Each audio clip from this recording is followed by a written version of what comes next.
இங்கே பாருங்கள், இதுதான் ஜாதிக்காய். கேரளாவில் அதிகமாக விவசாயம் பண்ணுவாங்க. இது கொஞ்சம் விலை அதிகமாக இருக்கும்.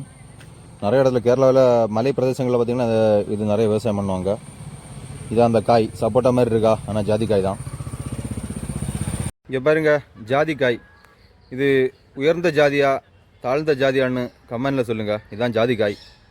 தெரிஞ்சவங்க சொல்லுங்கள், என்ன உயர்ந்த ஜாதிக்காயா இல்லை தாழ்ந்த ஜாதிக்காயான்னு.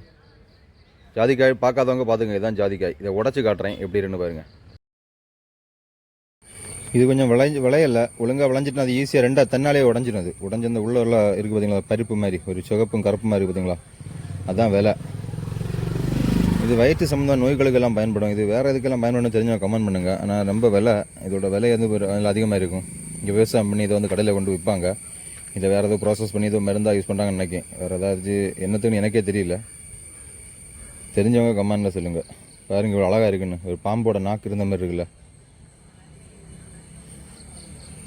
ஒரு கொட்டையை சுற்றி ஒரு பாம்போட நாக்கு அந்த சிவப்பு கலரில் இருக்குது, ரிப்பன் மாதிரி.